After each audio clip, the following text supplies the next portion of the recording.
Is this you? Did you just purchase a toner and it seems like no matter where you put this darn thing, it sounds the same on every wire? Are you frustrated because the lack of instruction and just how confusing it is to use these things? Do you feel like these are only for professionals? What if I told you most of the professionals you're going to pay to come to your house don't even really know how to use this tool? By the end of this video, as a DIY or a pro, you're going to be able to use this tool more competently than anybody. Let's get into it. Before we can dive right in on how to use this, there's a proper way to set this up, and it's very important, and it has nothing to do with the settings on these tools. Now, if you're really trying to do this DIY and you don't know any better, you probably purchased this toner, and I've got 3 different toners here. I've got Klein's newest toner, and we're going to use this mostly during this video because this is a very nice toner. This is the VDV 500 163. This is the generator, and this is the VDV 500 223, and this is the probe or the actual toner wand. This has a ton of features. We're only going to be doing toning today. You're going to understand why this toner is not as good as all the other ones.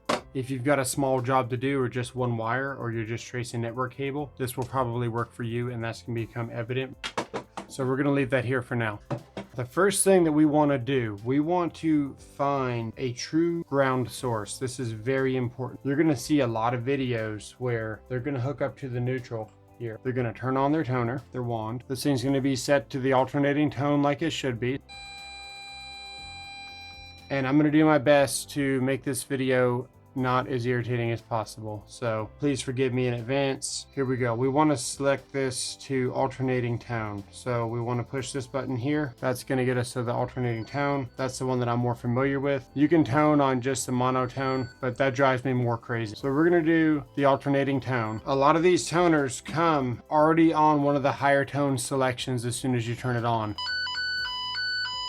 And you're going to see here where it's kind of hard to tell which wire we're looking for, except of course for the one that we connected to. We can find that one pretty easily. Simply put, this is why connecting to the neutral doesn't always work, because 9 times out of 10, the neutral is what you're trying to trace. That's what you've lost. There's one wire here that's almost guaranteed to never be too shorted to use. It's not going to be too burnt up. It's not going to be too damaged. And you can find it anywhere in any building, and that is the ground. This is why I highly recommend that we test on the ground. But it can't just be any ground. It has to be a true ground. What does that mean? Let me show you. Now, there's going to be plenty of Klein in this video. So for the purpose of DIY, we're going to show you something that is fairly affordable and honestly a really good value. If you're going to pick a multimeter to use and your DIY, this is one that I actually highly recommend. I am curious if Klein makes something similar. Leave it in the comments below if they do. This multimeter does all the auto functions for you, so it's very easy to understand. There's no dials to try to remember how to use it, and it is slightly backlit. So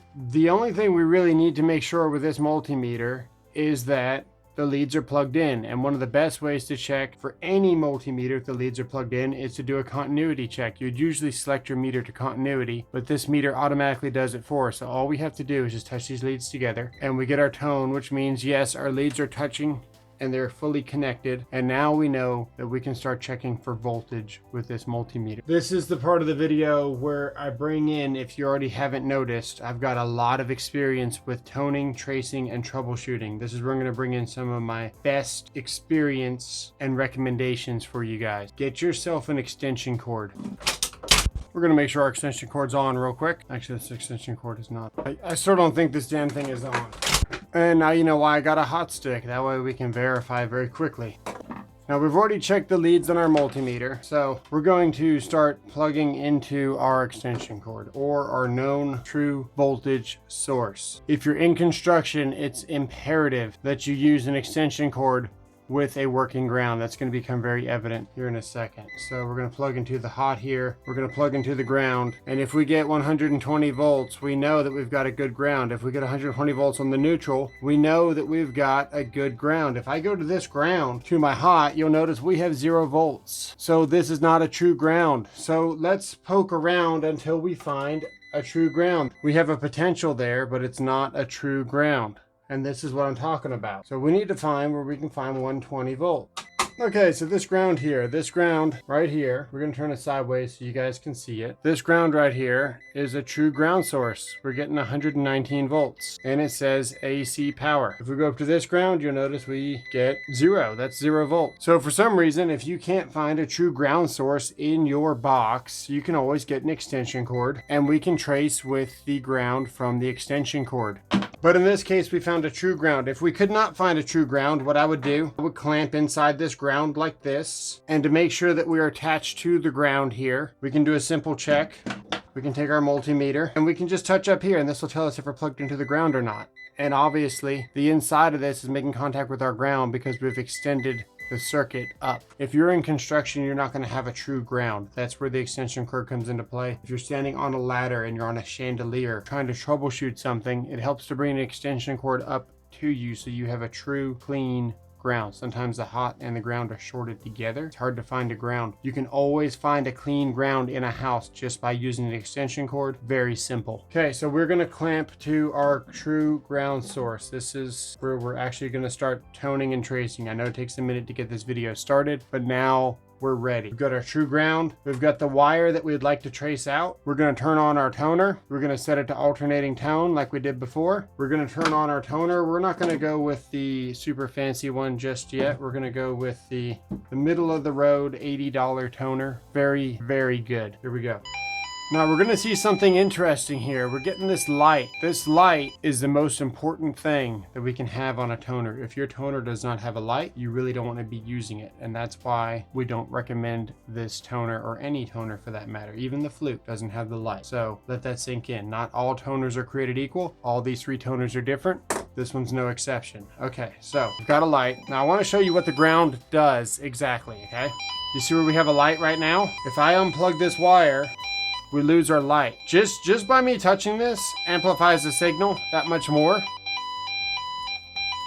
And that's basically what the ground is doing. It's helping amplify the signal. So we attach back to our ground, but we're still not ready to start toning just yet or tracing. What we want to do, we want to dial this thing in. So we want to start at the very lowest setting absolutely possible. And that's going to apply for all of these. So we're going to turn this on. Notice how this one doesn't have a light, so it's basically useless. So what we're going to do, we're going to bump this up until we see the light turn on when we're at the source. So this is our source here. We're going to bump this sensitivity button up until this light turns on. Maybe one more.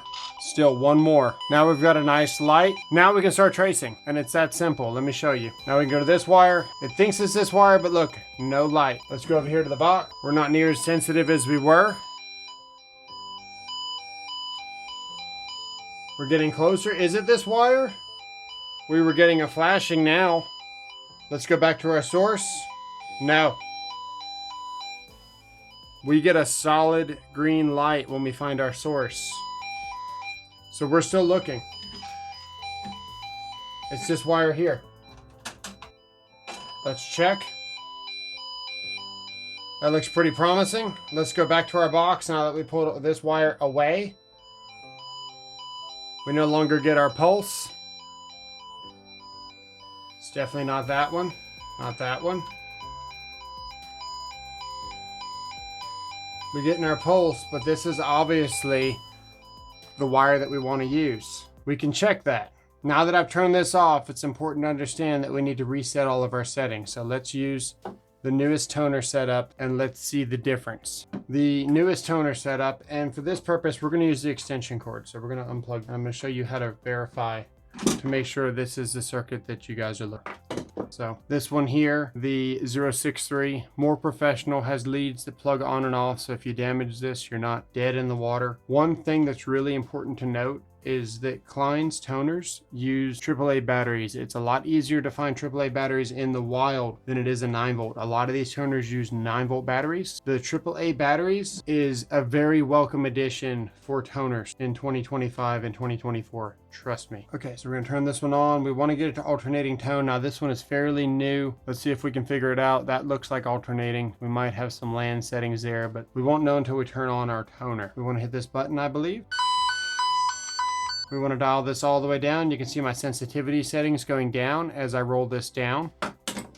We're going to use our extension cord like we said we would. Still going to use our multimeter to verify that we have a good ground. Please be very careful when doing this at home. Note, yes, the power does have to be off to tone. So we're connected to our ground here. I'm going to loop this here, and this is what I highly recommend that you do for all your toners. You want to get some kind of lanyard loop, that way you can hang this thing. You want to be able to hang this. Sometimes you're in the most unideal locations, just in the middle of a hallway on a switch, and this thing's just hanging by the alligator clamp. You want to put a little piece of copper in here and be able to hang this to suspend the weight. We're going to use this little ground wire here. Perfect to go. That, and we're going to attach back same wire that toning. There we go. Now let's turn the volume up. Okay, same thing. We want to dial this in.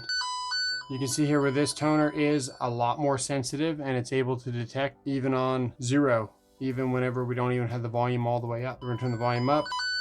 We've almost got the 1.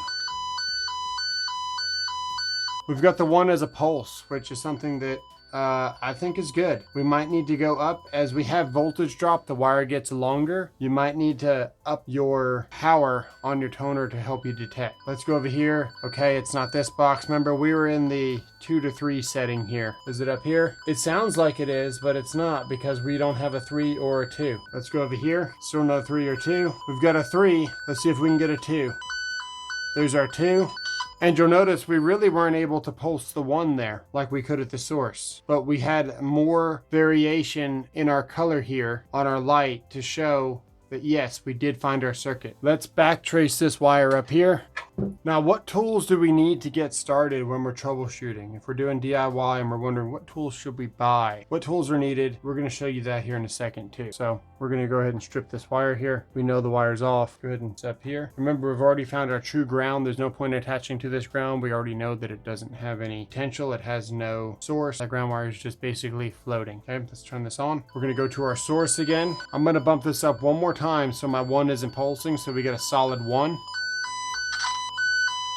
Clear as day what's going on there. All toners are basically compatible with each other. We can pick up the signal on any toner. What I used to do, I used to rock a Fluke and a Klein combination. I'd use the Fluke toner generator, and I would use the Klein wand, because the Klein was the only one back in 19-diggity-doo that had the light. The Fluke did not have the light. So this is just like the Fluke. In my eye, worthless. Right, here we go. We're going to turn this up to about middle. Right now we're only able to tone off of sound, which can get pretty confusing pretty quick, can't it? And right now this looks like the beginning of how we started the video, even though we found a true ground. So let's turn this on. Let's find this wire very quick. We're going to tone up, dial it all the way down, dial it up until we get our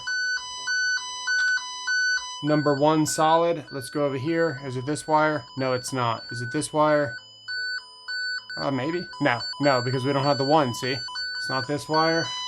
I think it's that wire, guys. If we hold it here on this wire and we take this toner off, what happens? We lost our signal. And that's how you identify. It's that easy. Let's talk about tools very quick. I picked up this set at Lowe's for $30. It's not always you can find Kleins for $30, but when you do, you buy them and you don't ask any questions. So you can find tools that you can pass down among generations for good value. Especially if it's Klein. These tools will last your lifetime if they don't get stolen, of course. This was $30. You're gonna need a pair of strippers, you're gonna need a pair of linesmen, and you're gonna need a pair of diagonal cutters. For DIY, the minimum toner that I think you should get is this one here. This is the 500-063, and this is the 500-123. This comes in a set. It's less than $100, and it's a damn good value. It's very hard to go wrong with any Klein screwdriver. There are better brands out there, but not really. When you look at the price, the availability, and everything going on, Klein is it for me. Let me show you a Klein that I highly recommend. If you buy this 1 screwdriver, you get all the sizes, and you've also got 1,000-volt protection. This is the best value ever. This is the best screwdriver. Change my mind. You can't. I've used this thing for years. Very durable, very reliable, and very awesome. Hard to beat this screwdriver. It really is. This is the insulated multi. Comes with all the bits that you need. As a DIY, it's all you'll ever need. As a pro, it's close to all you'll ever need. Needle nose help a lot to turn loops around the back of receptacles, things like that. You should never backstab a receptacle. There's a difference between back wiring and backstabbing a receptacle. Know the difference.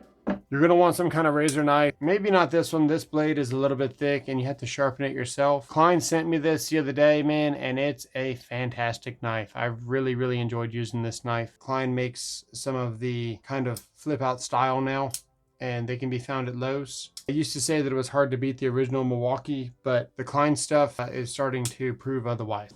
This is an example of back wiring versus backstabbing. The wire slides in the back. You tighten this screw. Very reliable.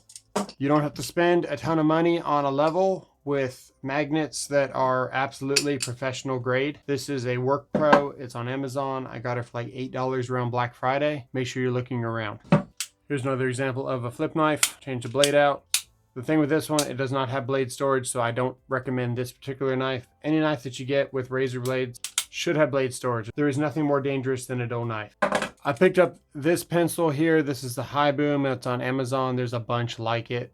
This one's nothing special, but it's worked really well for me, and it has a sharpener built in. So the sharpener goes back here, and we can actually sharpen to a scary point to where it's actually hard to close this. It gets so sharp when you go to push it down. I am a very much buy once, cry once. I'm a very much buy once, cry once. Oh my God. I'm very much buy once, cry once. Why the fuck can't I say that? I'm a very much buy once, cry once type of person. These are solid. They last a lifetime. You'll pass these down for generations. You can't break them. I've tried, and that means a lot when I say that. The Knipex Cobras are the absolute best. You're going to spend a little bit of money up front, but they are the absolute best when it comes to tongue and groove, slip joint, whatever you want to call them. These are basically your channel locks. They auto adjust, all that stuff.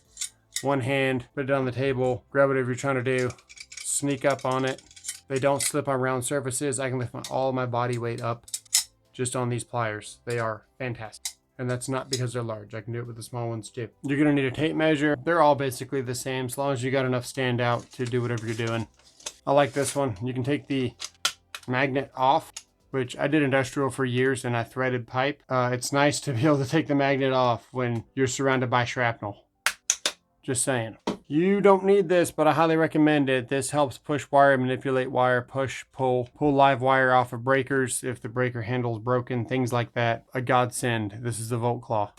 All right, so what do you put it all in? I recently stumbled across this one. So this is a Klein pouch. We're pretty much sending you to Lowe's for all this stuff anyway. Hard to find the Klein toners at Home Depot anymore, and they are the best. So let's load it up. The bigger loops holds the bigger flare outs for the bigger screwdrivers nowadays. You're going to want to put your strippers on this side because if not, these pliers will sink a little bit too low. This is wider just for the strippers. The one unfortunate thing with this pouch is that there's not very much storage like for bits and stuff because everything is a pass-through.